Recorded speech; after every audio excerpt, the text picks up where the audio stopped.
Hi, the second part of day 4, which it should be day 4 today, is soft tissue work for your arm.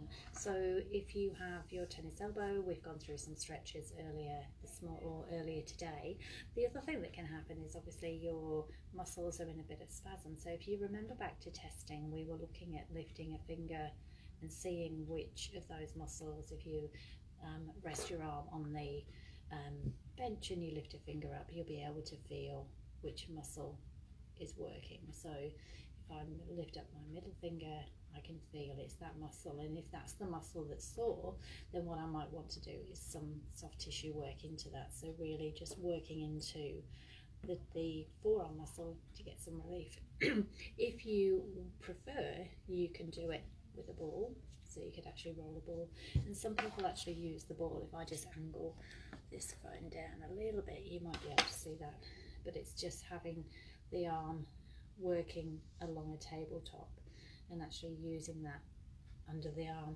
Something like a tennis ball is quite easy obviously to get hold of. It's a little bit softer. If it is a little bit hard, you can always put a layer of towel over it.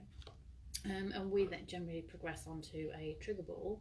The trigger balls are a little bit more like a lacrosse ball, and it is a little bit harder. So if you're resting it on the table and rolling your arm forward and back along the table along those muscles that are sore, you might then come to a sore spot, in which case you can just release and hold that position.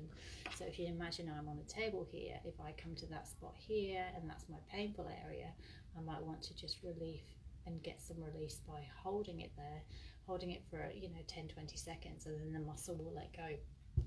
And then what you're doing is you're trying to relieve some of the tendon or the pressure in the muscle itself. Another one is just obviously with your thumbs. If you find that sore spot, then basically working and mobilizing it through with your thumb.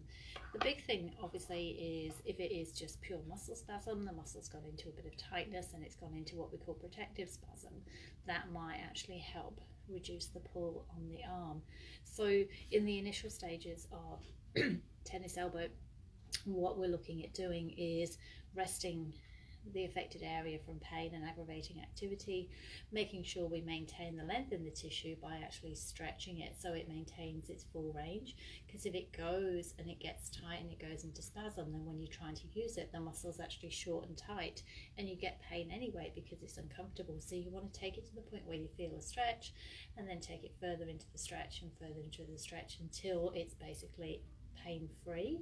And then as your arm progresses, we're then moving on to the strength aspect to it. So where is that sort of tricky transition is where you're going from when your arm's been symptomatic and it's been painful and you want to rest it and stretch it, and relative rest it and stretch it, is then moving it through onto when to start strengthening work.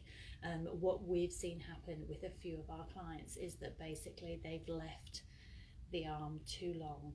So what's basically happened is it's been sore, so they've thought, I'll rest it because it hurts, and then they've rested it and it's hurt, and then it's got tight so the muscles aren't stretched, and then they've tried to use it and then they're finding out that basically the arm is too weak. So when they try and move it and they try and use it, the arm is already in a weakened position, so it becomes more painful because you're trying to use it again in a normal manner, but the actual muscle tissues are too weak to get there. So it needs to be like a graded strengthening pattern as well. So you want to look at getting back to your normal strength and normal activities, but you want to do it in a way that stresses the tissues in a way they can cope with. Because if you've gone from nothing to then lifting and pounding and moving things, it can overload the tissue and you're back to square one again. So what we'll go through tomorrow is just some strength work. So day 5 is all about some strengthening ideas and how we generally start that. The biggie, like I've just said, is really the point of where you feel you're acute, to where you feel you're ready to start, to where you then feel it's ready to move forward and actually get into that strengthening position. So join me tomorrow, and our live will be similar time, Australian, about 1 o'clock, Australian Western time, and I'll see you then. Take care.